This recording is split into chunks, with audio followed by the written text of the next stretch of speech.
The massive window of the Galactic Council chamber showed the glittering stars beyond, but Ambassador Tom couldn't enjoy the view. He sat quietly in the human section, far in the back of the Great Hall. Most alien species didn't like being too close to humans. They thought Earth people were too dangerous, too unpredictable. Tom watched as the council leader, a tall being with soft blue fur, stepped up to the speaking platform. The leader's hands shook as they arranged their notes. That was strange. The council leader was usually very calm. Members of the Galactic Council, the leader's voice echoed through the chamber. I bring terrible news. 3 more star systems have gone dark this week. The chamber erupted in frightened whispers. Tom leaned forward, his military training making him focus on every detail. He noticed how the different alien species showed their fear. Some changed colors, others pulled in their tentacles, and a few even started producing scared clicking sounds.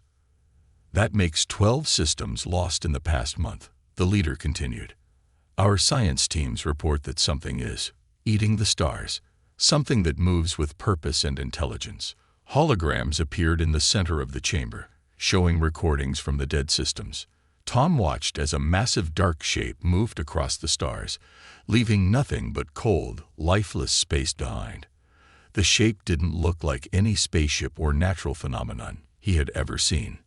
A representative from the floating colonies, creatures that looked like glowing jellyfish, spoke up. Has the Science Council found any way to stop this entity? The head scientist, a small gray alien with 4 arms, stepped forward. We cannot even understand how it consumes the stars. Our best instruments fail when they get too close. The only thing we know for certain is that it causes intense feelings of fear in all nearby living beings. Tom thought about Earth's history. Humans had faced countless disasters, wars, plagues, natural disasters, and survived them all. Fear was an old friend to humanity. They had learned to use it, to fight through it. Another council member, one of the plant-like species, rustled their leaves nervously. What about the defense fleets? The military commander, a reptilian being in shining armor, looked down at the floor. 3 fleets approached the entity. All ships reported their crews being overwhelmed by terror. They retreated before firing a single shot. Tom couldn't stay quiet any longer. He stood up, his chair scraping against the floor. Hundreds of alien eyes turned to look at him. Most showed fear. Humans were known for their aggressive suggestions. Earth has experience with fear, Tom said, his voice steady. Our entire history is about facing things that terrify us and finding ways to win. Maybe we could help. The chamber went silent. Then the laughter started. Nervous, dismissive laughter. The kind that said, "Surely you're not serious."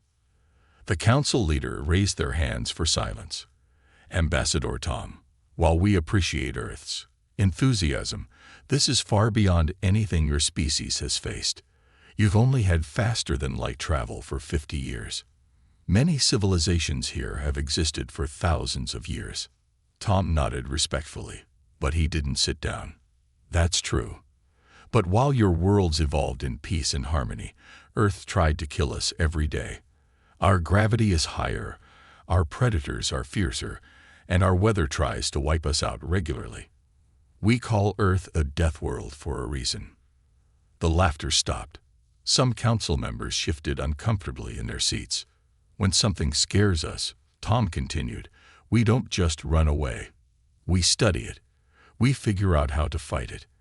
And most importantly, we've learned that fear can make you stronger if you know how to use it. Before anyone could respond, the emergency lights flashed red. A communications officer rushed into the chamber. The entity has changed course, the officer announced, their voice shaking. It's heading toward the nursery worlds, our most peaceful colonies. The chamber exploded into chaos.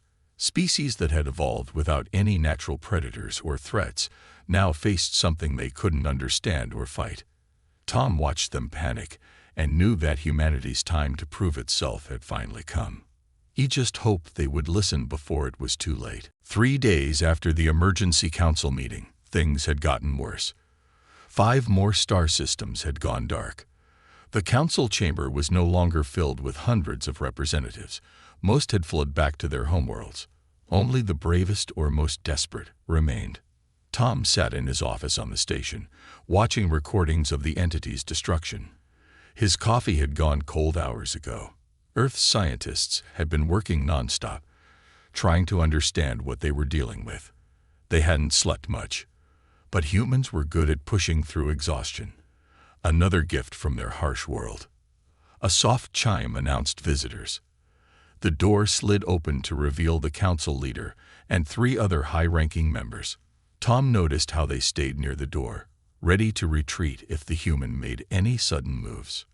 Ambassador Tom, the council leader said, their blue fur looking dull and messy from stress. We need to talk about your offer of help. Tom carefully pushed his chair back and stood up slowly, trying not to frighten them. Of course. Please, sit down. The aliens glanced at each other nervously before taking seats as far from Tom as possible. The council leader spoke first. Our scientists have discovered something disturbing, they said. The entity doesn't just create fear, it feeds on it. Each civilization it terrifies makes it stronger. Tom nodded. That's why your defense fleets failed. The more scared they got, the more powerful it became. The plant-like representative rustled anxiously. We've spent thousands of years building a peaceful galaxy. None of our species remember how to fight real threats anymore. But your people. We remember, Tom said quietly. Earth never let us forget. He walked to the window, looking out at the stars.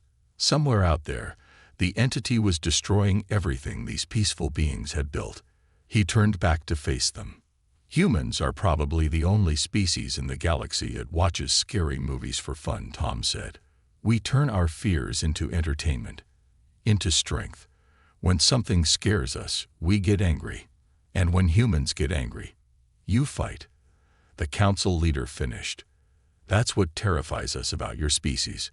But now, perhaps. A new alarm blared through the station. The military commander burst into the office, their scales pale with fear.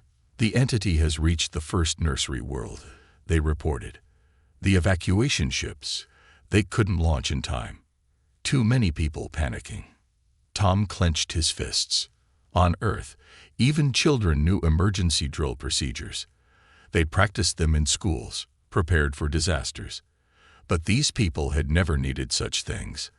The council leader's fur turned almost white. How? How many? 2 million settlers, the commander whispered. All gone. Silence filled the office. Tom looked at each alien face, seeing the same helpless terror. He thought about Earth's history. How many times humanity had faced extinction, but refused to give up. Let me call Earth, Tom said firmly. We have ships ready. Crews trained for suicide missions. People who've spent their whole lives learning to face their fears. Your people would do this. The plant being asked. Fight something that terrifies the entire galaxy. Tom smiled grimly. On Earth, we have a saying. Feel the fear and do it anyway. It's basically our species' motto. The council leader stood up straighter, seeming to find some courage. The council will need to vote, but I think we're out of options. How soon can your ships arrive? They're already on the way, Tom admitted. I called them right after the first meeting. Earth's defense fleet has been waiting at the edge of council space for 3 days, just waiting for permission to help. The aliens stared at him in shock. Humans were still so surprising to them, planning ahead for battle even before being asked to fight. Very well, the council leader said. May the stars help us all. The galaxy's fate now rests in the hands of Deathworlders. Tom sent the signal to Earth's fleet. It was time to show the galaxy why evolution on a dangerous world wasn't always a bad thing. Sometimes, being dangerous was exactly what the universe needed. The council representatives stood nervously on the observation deck of their diplomatic ship, watching as Earth's defense fleet came into view. Even from a distance, the human ships looked different from the smooth, peaceful vessels of the Council races. These ships were built for war. "They have so many weapons," whispered the plant being, counting the gun turrets and missile pods that covered the human vessels. Captain Jack of the Earth Defense Force stood at attention as the alien delegation entered his flagship's command center.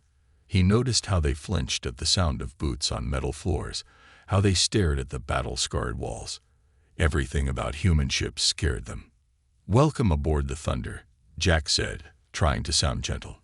"Would you like a tour before we head to the front lines?" The council leader nodded shakily. As they walked through the ship, the aliens saw things that amazed and terrified them. Crew members were exercising in the high-gravity training room, their muscles strong from Earth's heavy pull. Combat simulations ran on screens, showing humans practicing for every possible disaster. "Your people train even when there's no enemy?"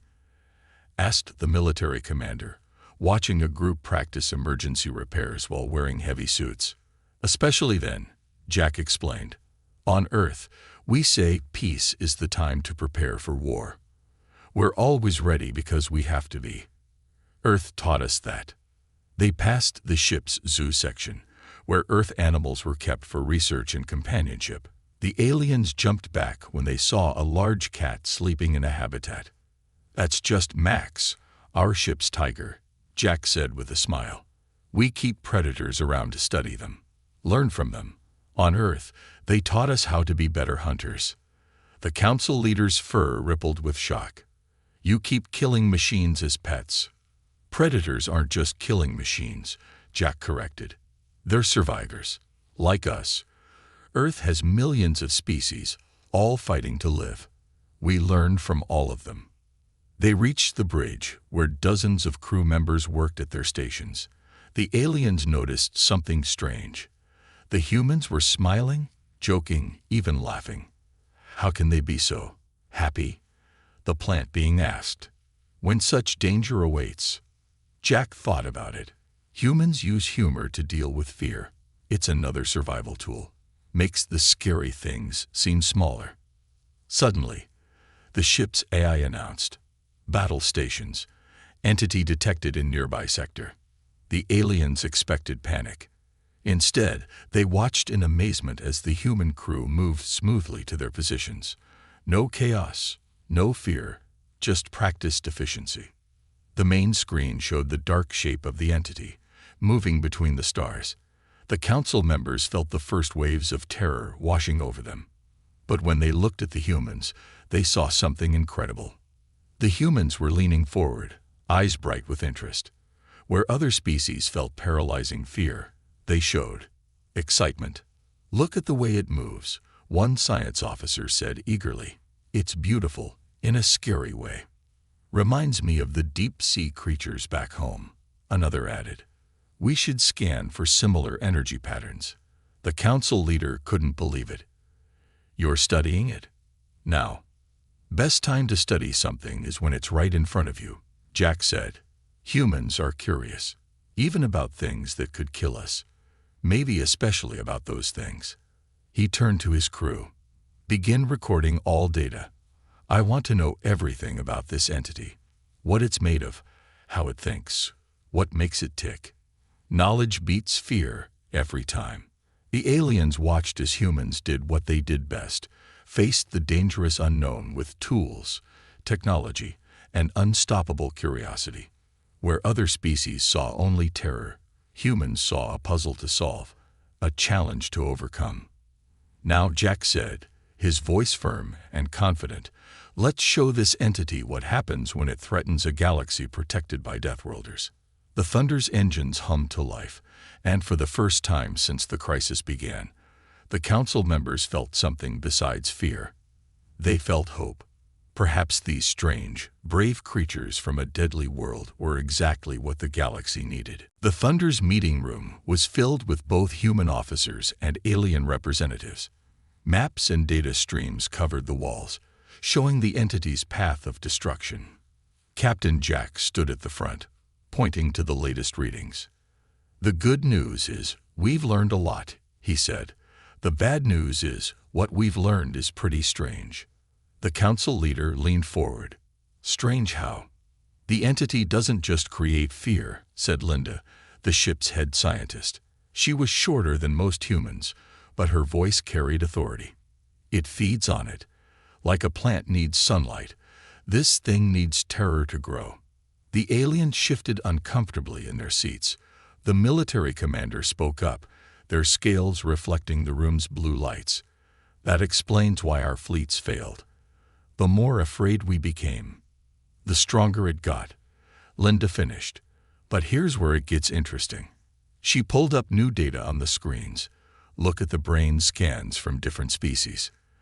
The images showed how various alien brains reacted to the entity.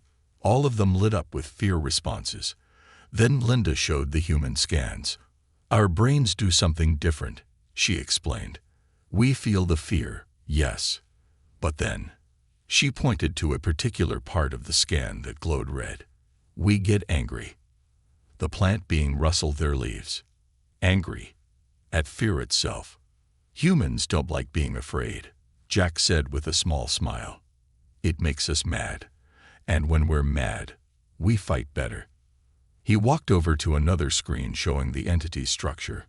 We think it's never met anything like us before. Species that can turn fear into something else. Something it can't eat. The council leader's fur rippled with interest. Is that why your ships can get closer than ours? Exactly, Linda said. And we have a plan. But, she looked at the aliens seriously. You're not going to like it. The human crew began setting up equipment around the room.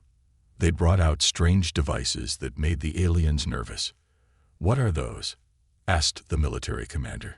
Fear amplifiers, Linda explained, but modified to work in reverse. Instead of making you more afraid, they'll channel fear into anger, into determination. The aliens backed away from the devices. The council leader's voice shook. You want to use our fear as a weapon? Not exactly, Jack said gently. We want to teach you how to use it yourselves. Like humans do. Linda stepped forward. Every species here evolved to run from fear. It kept you alive on your peaceful worlds. But humans, we evolved to fight back. To get angry instead of running. We can teach you how. It's like learning to swim, Jack added. Scary at first, but natural once you know how. The aliens looked at each other uncertainly. Generations of peaceful evolution had made them gentle. But now they needed to learn something new. Something human. We'll start small, Linda assured them. Just simple exercises, teaching your minds to redirect fear into strength. She turned on one of the devices. The aliens felt a slight wave of fear, but then something new happened. The humans in the room projected feelings of determination and courage, showing them a different way to react. Feel that? Jack asked. That's what we're going to teach you, how to stand your ground, how to get mad instead of scared. The council leader stepped forward first, their fur slowly settling into a calmer pattern. If humans can do this, perhaps we can learn. Over the next few hours, the aliens began their first lessons in being brave. They watched in amazement as humans demonstrated exercises in controlling fear, in channeling it into useful energy. It wasn't easy. Generations of instinct fought against these new lessons. But with each passing hour, something changed. The aliens began to understand why humans were different, why Earth's harsh evolution had created something special. They weren't just learning to fight. They were learning to be strong in a whole new way. Remember, Jack told them as the training continued, being brave doesn't mean not being scared. It means being scared and fighting anyway. That's the human way. And soon, it will be your way too. The combined fleet of human and alien ships moved through space in formation. After a week of training, the alien crews had learned enough about controlling their fear to join the mission. Captain Jack watched from the Thunder's bridge as the entity came into view ahead of them. All ships, report status, he commanded. One by one, the ships called in. The alien vessel's crews spoke with shaky but determined voices. They were scared, but they were holding their positions. The human training had helped. Entity is 3 light minutes ahead. Linda reported from her science station. It's bigger than before. The dark shape on their screens had grown enormous. It was the size of a small moon now, swollen with all the fear it had consumed from its victims. As they watched, it finished absorbing another star, leaving only darkness behind. "Remember your training," Jack broadcast to all ships. "Feel the fear, then turn it into anger, into strength, just like we practiced." The first wave of terror hit them. It was stronger than anything they had trained for. Several alien ships shuddered in space, their crews fighting against the urge to flee. But something was different this time. Instead of running, the alien crews pushed back. They used their new human techniques, turning their fear into determination. It wasn't perfect. They weren't as good at it as humans yet, but it was enough to hold their position. "Look," Linda shouted, pointing to her readings. "The entity, it's noticed us." The massive dark shape turned toward their fleet. For the first time, it faced prey that didn't run away in terror. The humans felt its confusion through their mental sensors. "It doesn't understand," the council leader said from their ship. Their voice was tight with controlled fear, but steady. "It's never met anything that stands and fights." The entity moved closer, sending stronger waves of fear. It was used to its prey becoming weak with terror, becoming easy to consume. Instead, it found something new. The human ships moved forward aggressively. Behind them, the alien vessels followed with shaky but growing courage. The entity pulled back slightly, showing uncertainty. "Now we know something important," Jack said to the fleet. "It can feel confusion.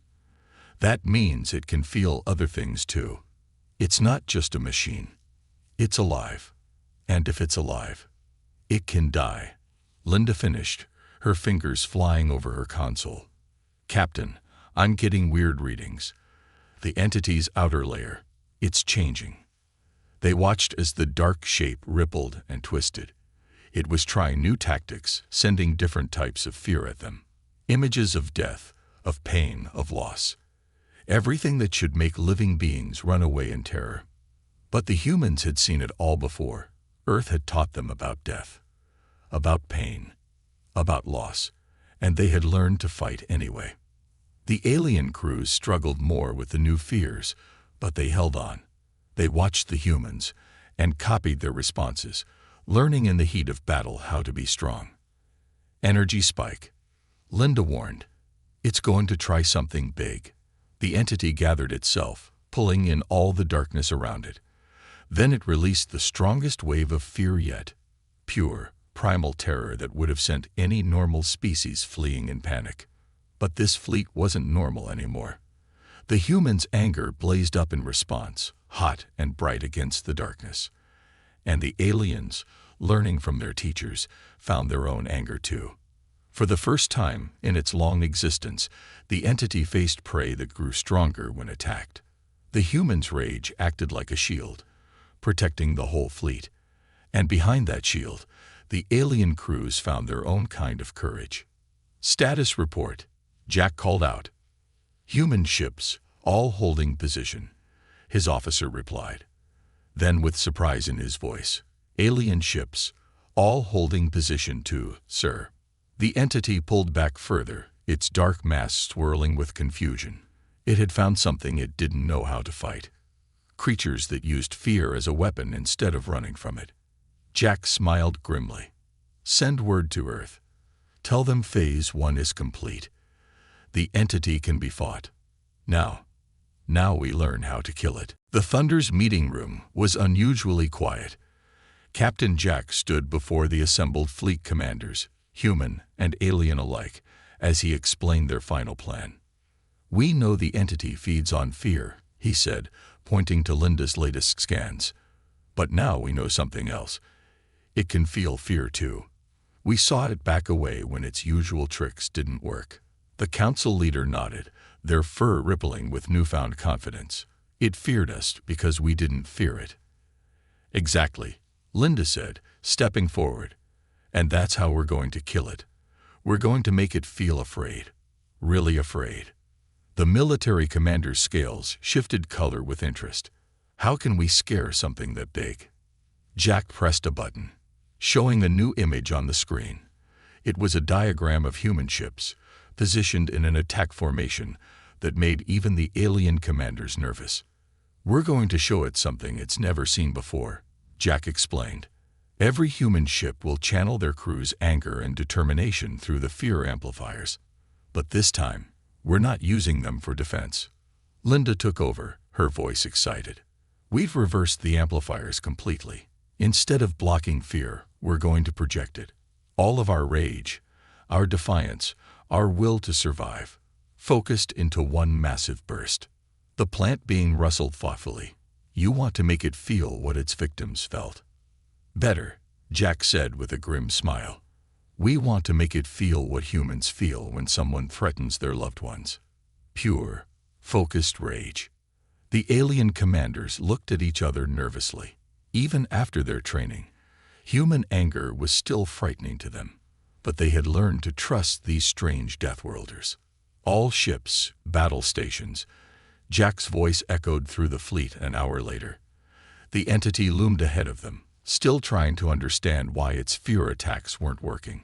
Human ships moved into position, forming a perfect circle around the entity. The alien vessels held back, providing support and ready to rescue any damaged ships. Fear amplifiers to maximum power, Linda commanded.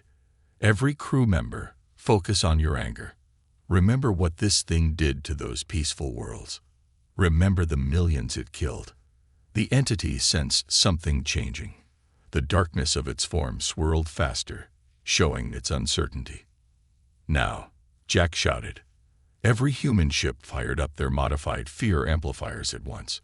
But instead of fear, they projected something the entity had never experienced.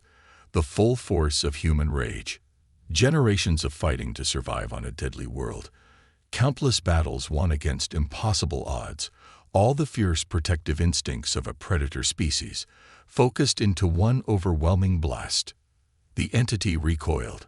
For the first time, it felt terror of its own. It tried to flee, but the human ships had it surrounded. Second wave, Jack commanded. Show it what happens when you threaten human allies. The alien ships joined in, adding their own newly learned anger to the assault. They weren't as good at it as humans, but their determination was just as strong. The entity's huge form began to break apart. It had evolved to feed on fear, to grow stronger from terror. But this concentrated rage was like poison to it. Where it touched the emotional blast, its darkness dissolved into nothing. It's working. Linda shouted over the ship's speakers. The entity's energy readings are dropping. They watched as the massive creature thrashed in space, trying desperately to escape the emotional weapon it had never evolved to fight. But there was nowhere to run. The human ships held their positions, pouring out wave after wave of protective fury. The entity's dark form started to collapse in on itself. As it died, it released one final burst of terror, its own fear of death. But the fleet stood firm, humans and aliens together, until the last traces of darkness faded away. Where the entity had been, stars now shone brightly again. The darkness was gone, destroyed by the very emotions it had tried to use as a weapon. All ships report, Jack called out, his voice tired but proud. One by one, the ships checked in. They had done it. Together, they had turned fear itself into a weapon, and won. 1 month after the entity's destruction, the Galactic Council chamber was fuller than ever before. Species that had once demanded to sit far from the human section now crowded close to Earth's representatives. Everyone wanted to hear Captain Jack's final report. The council leaders stood at the speaking platform, their blue fur now streaked with silver from the stress of recent events, but they held themselves proudly as they addressed the gathering. Before we hear the report, they said, I wish to acknowledge something. We were wrong about humans. We saw their strength as dangerous, their aggression as primitive. We failed to understand that sometimes the galaxy needs protectors who know how to fight. Jack walked to the platform, still wearing his battle-worn uniform. The aliens who had fought alongside humans stood and saluted him, a human gesture they had proudly adopted. "The entity is gone," Jack began simply. "Our scientists confirmed that its energy signature has completely disappeared. The stars it consumed, they're gone. But no more will be lost." Linda stepped up next to him, holding up a small device. "We've modified the fear amplifiers into warning systems. If anything like the entity appears again, we'll know immediately. And now, thanks to human training, every species in the galaxy knows how to fight it." The military commander, their scales now bearing proud battle marks, spoke up. "Tell them what else we learned, Captain. Tell them about the strength we found." Jack smiled. "The entity taught us all something important. Fear isn't always bad. Humans learned that on Earth long ago. Fear can warn you of danger. It can make you prepare, make you stronger. The trick isn't to never be afraid. It's to use that fear to protect what matters." The plant being, who had fought bravely in the final battle, rustled in agreement. "We thought humans were primitive because they came from a dangerous world. Now we understand. Their world made them strong enough to save us all. But that's not the most important lesson." Jack continued. "We won because we fought together. Humans provided the knowledge of how to fight fear. But every species brought their own strength to the battle." The council leader stepped forward again. "And that is why we have called this special session. The council has voted. Earth is no longer to be treated as a dangerous world that must be contained.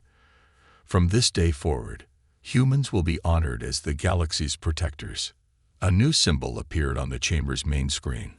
Earth's plain circle now surrounded by a ring of stars. The mark of a guardian species. "We ask," the council leader said, "that humans help us prepare.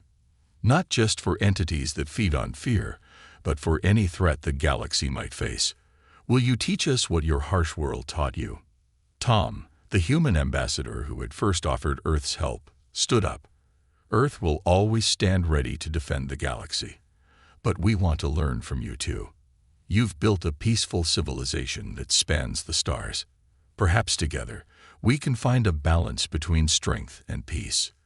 The chamber erupted in cheers. Species that had once feared to be in the same room as humans now celebrated beside them.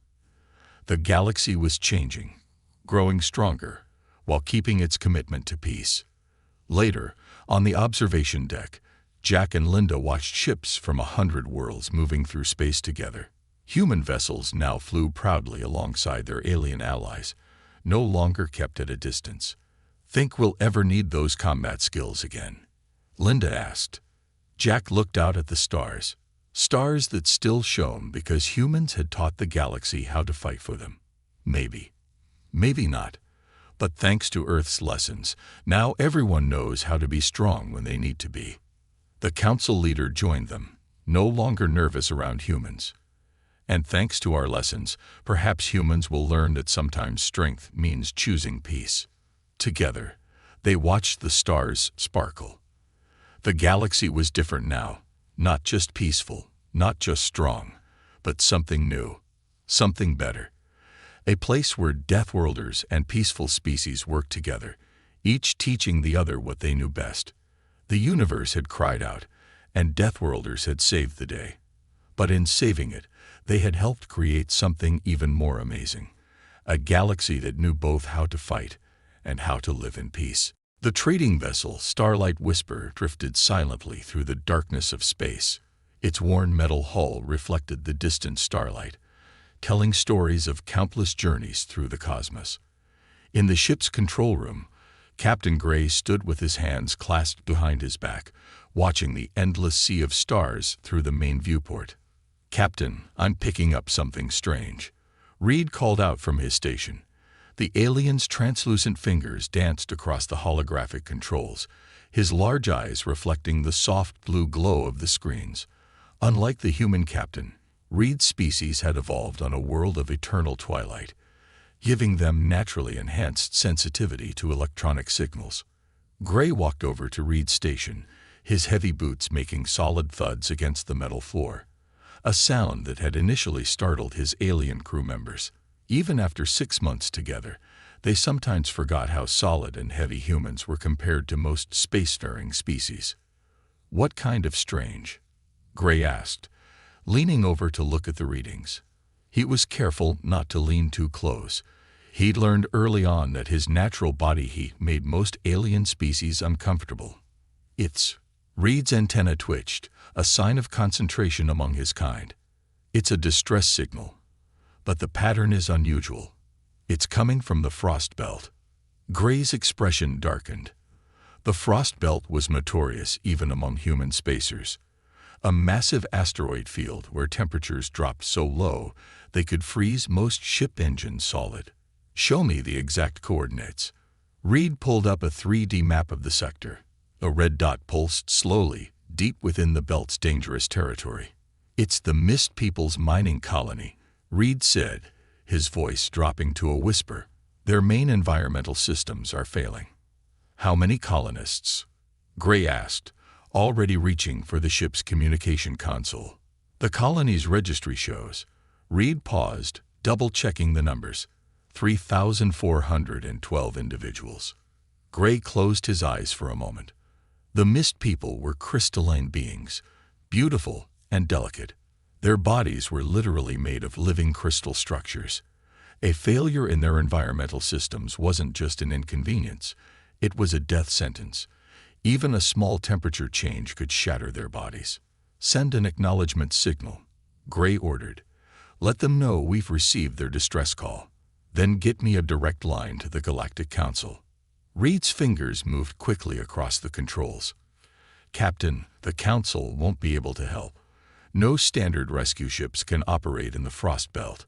The conditions are too extreme." "I know," Gray said quietly. "But Earth's ships can." Reed's movements froze. He turned slowly to look at his captain, his large eyes wider than usual. "The Council has never allowed human ships this deep into regulated space. We're classified as..." He hesitated. "As Deathworlders." "Yes, I know." Gray smiled slightly. "But sometimes being a Deathworlder means you can help when no one else can.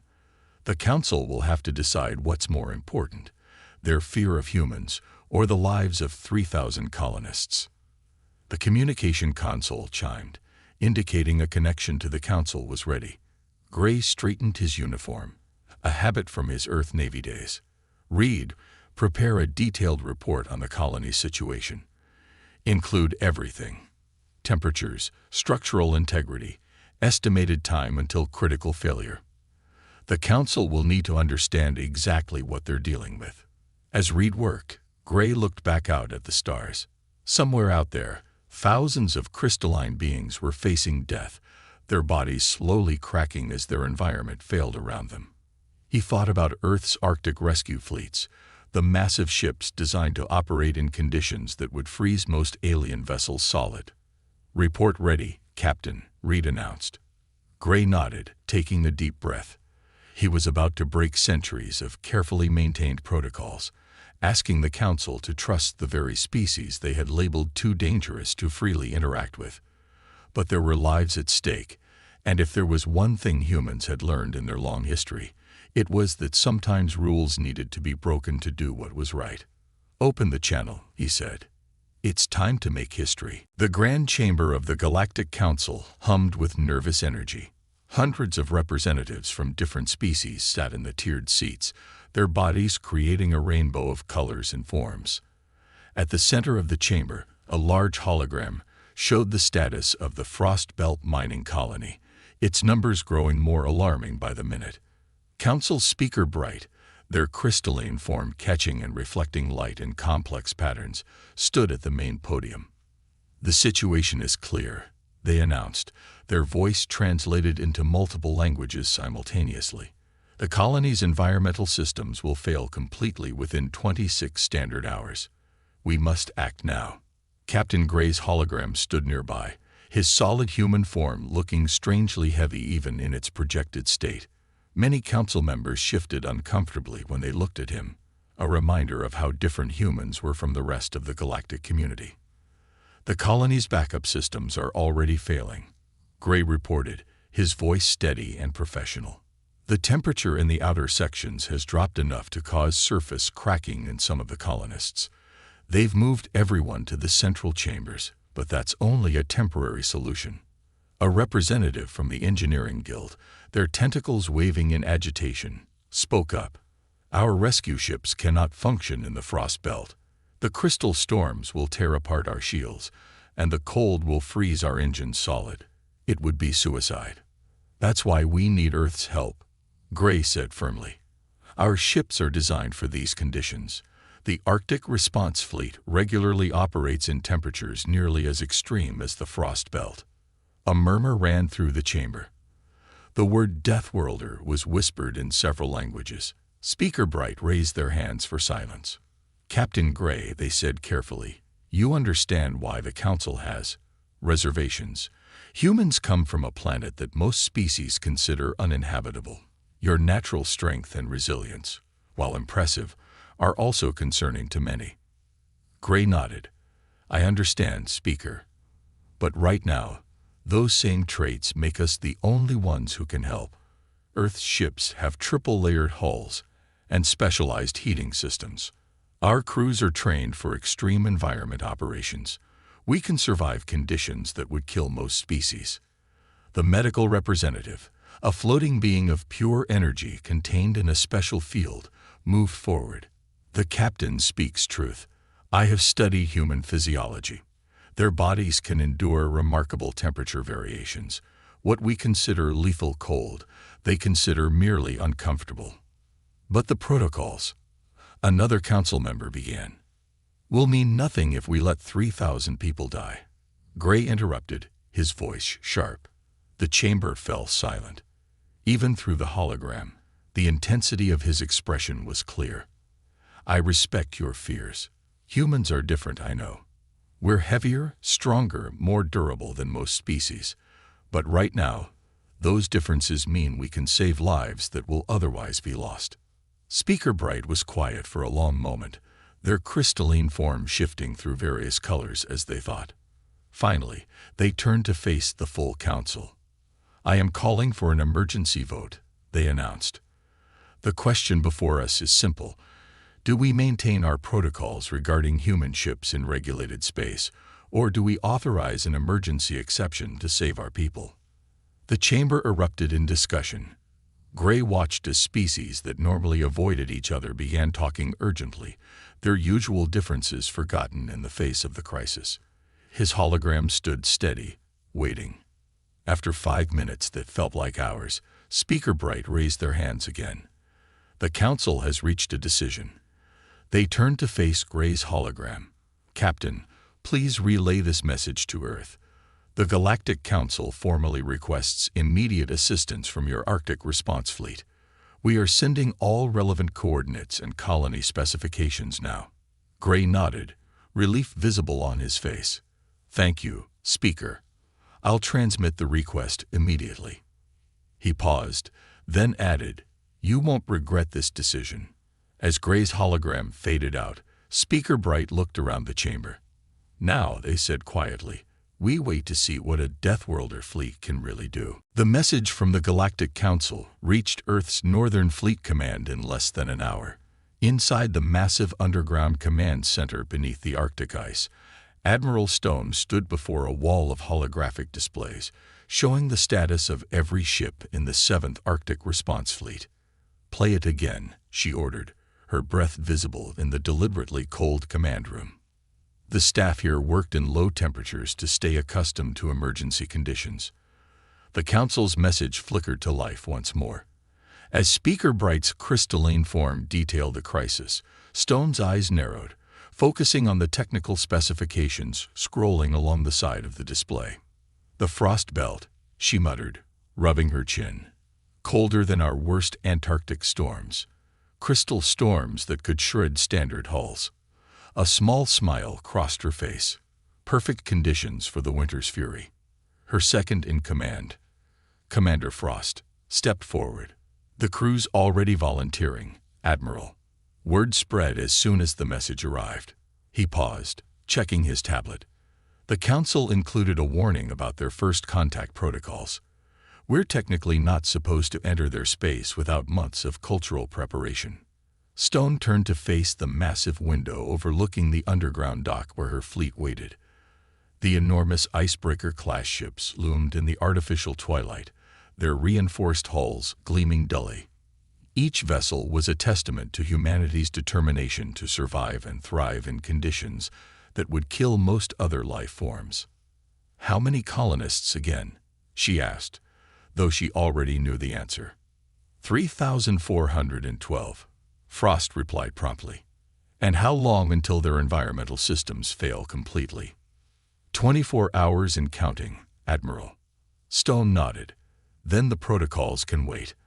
Alert all ships. We launch in 30 minutes. Full rescue configuration." The command center burst into activity. Orders were transmitted, crews scrambled to their stations, and massive doors in the ice ceiling began to open, revealing the star-filled Arctic night sky above. "Admiral," one of the communication officers called out, "the Council is sending additional warnings about the frostbelt conditions. They strongly advise against bringing any ships not rated for extreme conditions." Stone walked over to the central command console, keying in her authorization codes. "Send them the Winter's Fury specifications. Let them see what a human icebreaker can handle." The data streamed out, triple-layered hulls designed to withstand pressures that would crush most ships, heating systems that could keep crews alive in absolute zero, and shield generators specifically built to deflect ice and crystal fragments at high velocities. "They're responding, Admiral," the officer reported, surprise evident in his voice. They want to know if these specifications are correct. They don't believe any organic species could build ships this sturdy. "Tell them to watch and learn," Stone said, a hint of pride in her voice. "Humanity has been dealing with extreme environments since we first left our caves. We've learned a few tricks along the way." She turned to address the command center at large. "Listen up. This isn't just a rescue mission. This is humanity's first real chance to show the galactic community what we can do. They call us Deathworlders like it's something to be ashamed of. Today, we show them it's something to be thankful for." The room filled with determined nods and proud smiles. On the displays, the first ships began moving toward the surface, their massive forms rising through the opening doors like ancient leviathans awakening. "Commander Frost," Stone called out as she headed for the elevator that would take her to her flagship. "Send word to all ships. This is Operation Warm Welcome. Our mission is simple. We're going to save every single one of those colonists, and we're going to do it with a smile."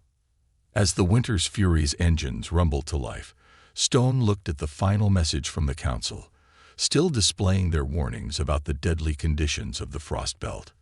To most species in the galaxy, it was a death zone. To her crews, it was just another day at work.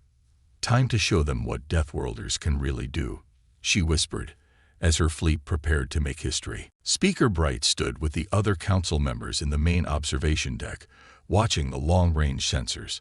None of them had expected the humans to respond so quickly. The general belief was that it would take at least a day to prepare ships for such extreme conditions. They were wrong.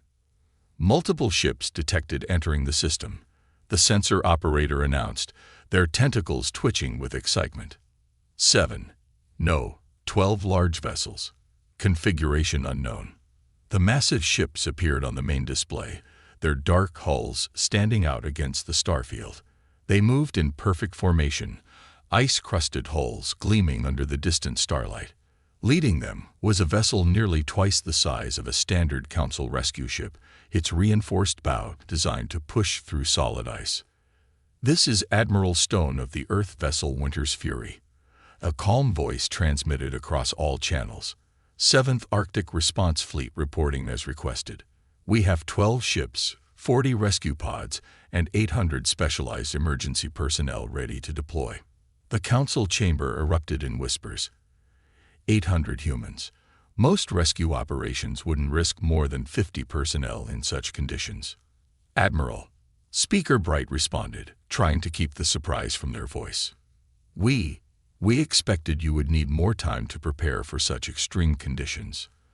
A sound came across the channel that took them a moment to identify. Human laughter. Speaker, we maintain our fleet in constant readiness. These conditions are actually milder than our training scenarios. The main screen showed the human fleet more clearly now. Their ships were unlike anything the Council had seen before. Thick, armored hulls with multiple layers, massive heating units visible on their surfaces, and what appeared to be ice-breaking rams mounted on their bows. Impossible, one of the engineering representatives muttered, studying the readings. Their hull temperature is barely above freezing. How is their equipment still functioning? Our ships are designed for these conditions, Admiral Stone explained, apparently having heard the comment. We regularly operate in Earth's polar regions, where temperatures can drop nearly as low as your frost belt. Would you like a demonstration of our capabilities?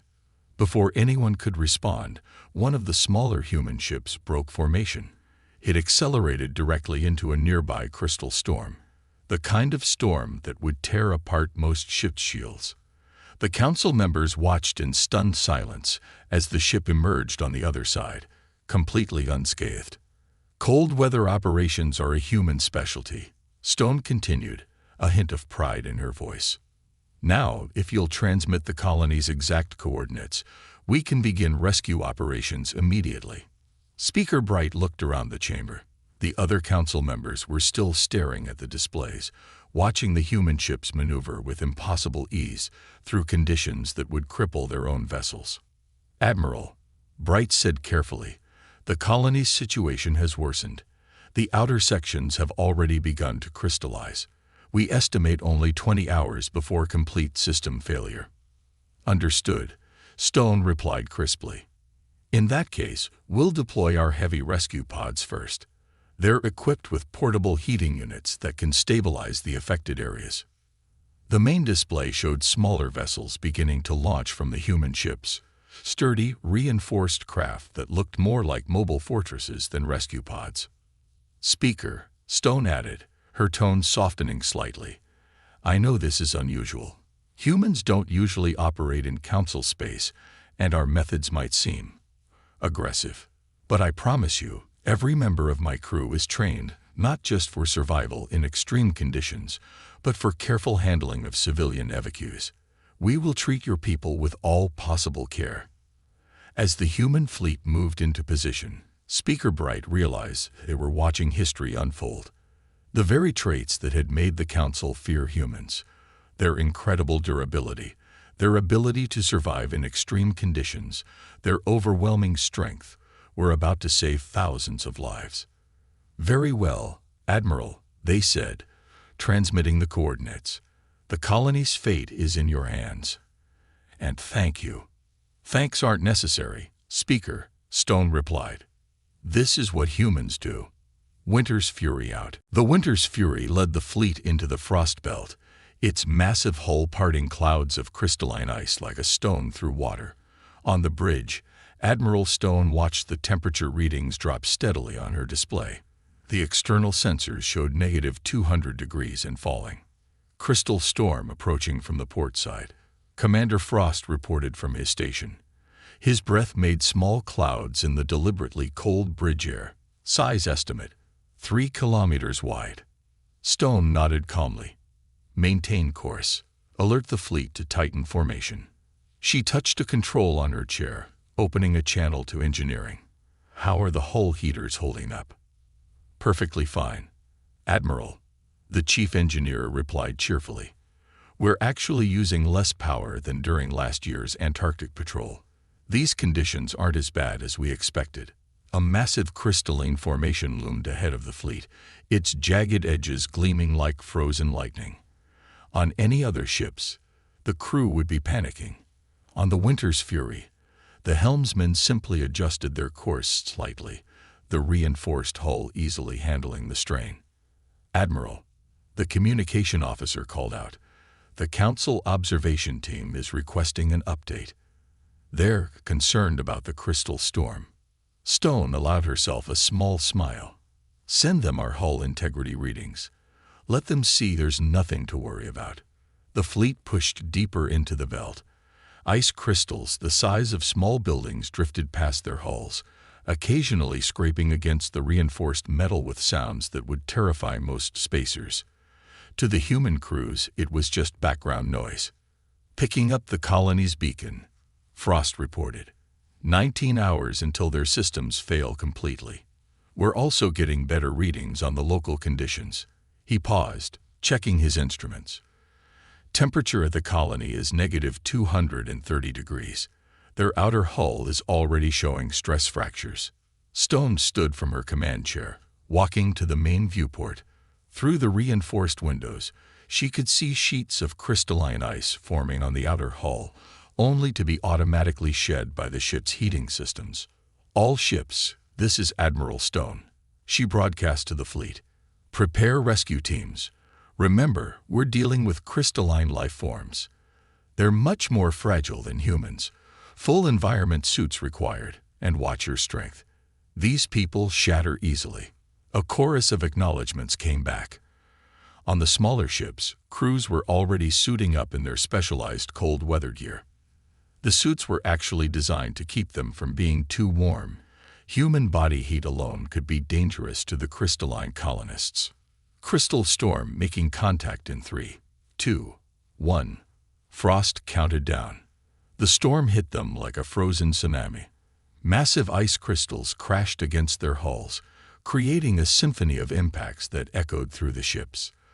The fleet pushed forward, their specialized shields deflecting the worst of it while their reinforced hulls handled the rest. "Damage report?" Stone asked, though she already knew the answer. "No damage, Admiral," Frost replied with pride. "Hull integrity at 98%. Shield generators operating at normal capacity. The storm is actually helping to clear our path to the colony." On the long-range sensors, they could now see their target. The mining colony was a massive structure, originally designed to be beautiful as well as functional, with crystalline spires and delicate archways.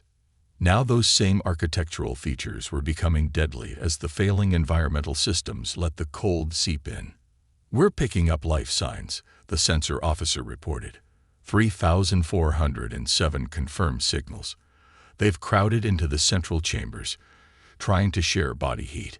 It's buying them time. But not enough. Stone finished. She keyed her comm again. "All ships, prepare for rescue operations. This is what we trained for. These people need our help, and we're going to give it to them." As the fleet approached their final position, Stone thought about how the Council had feared human strength and resilience. Today, those same traits would save thousands of lives. "Deploy rescue pods," she ordered. "Let's show the galaxy what Deathworlders can really do." The first rescue pod docked with the mining colony's emergency airlock. Inside, Team Leader Wells checked his environmental suit one last time. The suit was a marvel of human engineering, designed not to keep heat in, but to prevent too much heat from reaching the fragile crystalline beings they were about to rescue. "Remember," he told his team over the comm, "gentle movements only. These people are literally made of crystal. A handshake could shatter them." He looked at each of his team members. "Carry capacity is 4 colonists per person. No more than that, no matter how strong you feel. We do this right." The airlock cycled, and they entered the colony. The scene inside was both beautiful and terrifying. The walls, floor, and ceiling were made of the same crystalline material as the colonists, now covered in spreading patterns of frost. In the dim emergency lighting, everything sparkled like a frozen palace. "Life signs strongest in the central chamber," reported Jones, checking her scanner. "Temperature dropping 1 degree every 15 minutes. We have less than 18 hours before critical failure." They moved carefully through the corridors, their boots specially padded to minimize vibrations. Ahead, they could see the first group of colonists. The crystalline beings huddled together, their transparent bodies clouded with stress fractures from the cold. "This is the human rescue team," Wells announced, his voice automatically translated. "We're here to help. Please remain calm."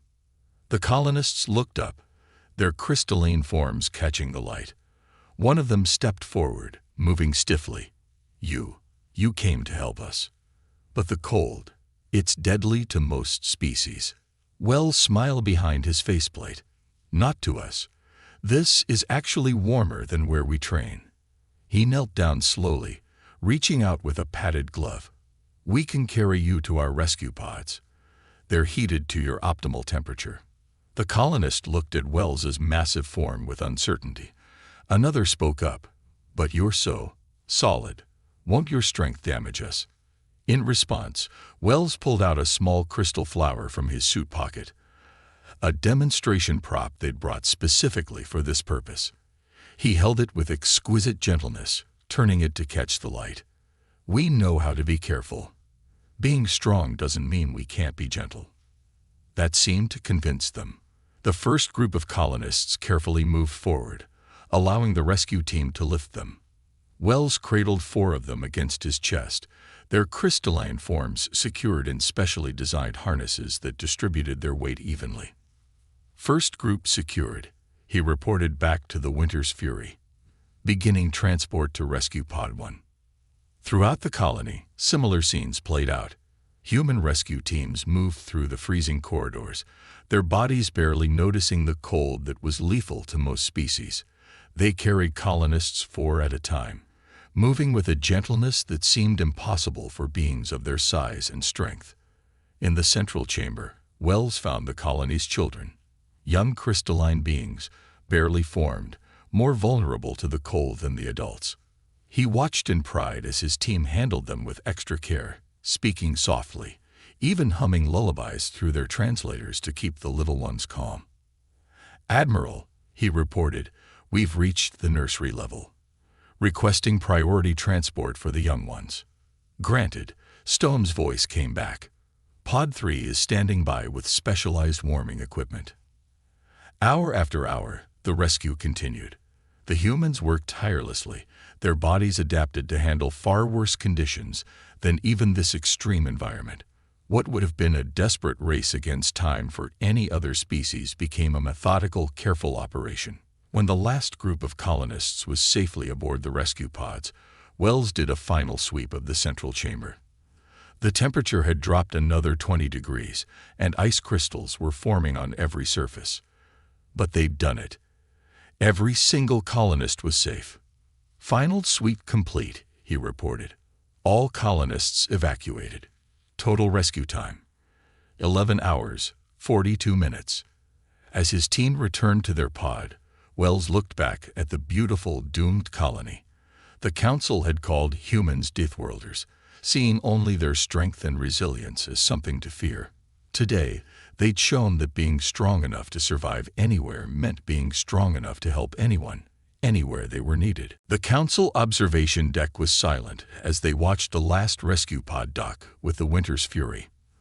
The massive human ship had frost coating its hull, but its systems continued to function perfectly. Around it, the other ships of the Arctic Response Fleet maintained their protective formation, their powerful shields still deflecting the crystal storms. Final report received. Speaker Bright announced, their crystalline form glowing with relief. 3,412 colonists rescued. No casualties. Not even a single stress fracture during transport. The Council members looked at each other in amazement.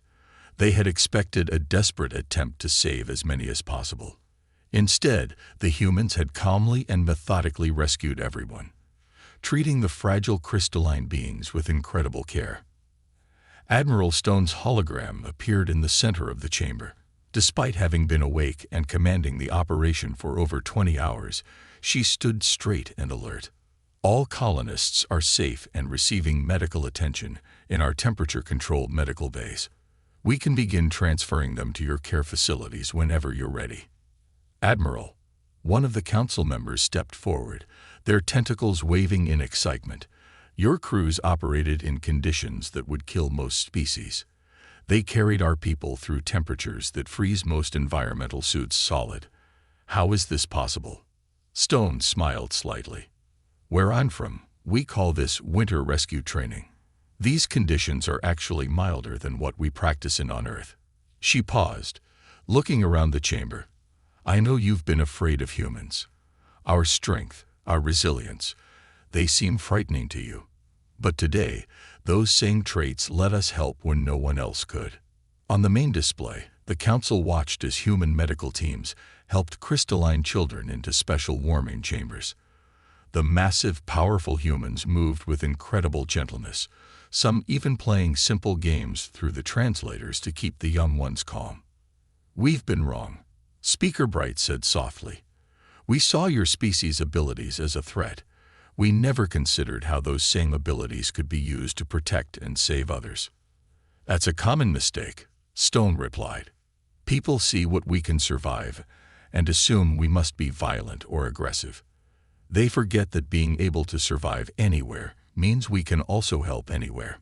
The medical representative floated forward, their energy form pulsing with excitement. "Admiral, would Earth be willing to establish a permanent rescue cooperation agreement?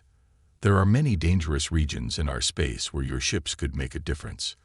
I think that could be arranged," Stone said with a smile. "After all, helping others is what humans do best, even if we have to dive into frozen hell to do it." Speaker Bright moved to the center of the chamber, their crystalline form catching the light in complex patterns. "Then let today mark a new chapter in our relationship with humanity. No longer will we call you Deep-Worlders with fear. Instead, we will call you friends with gratitude." As if to punctuate their words, the last images from the mining colony came through. The structure was completely frozen now, ice crystals covering every surface. Without the human fleet's intervention, it would have become a tomb for thousands. Instead, it stood as a monument to what humanity's strength could really achieve. "Thank you, Speaker," Stone said warmly.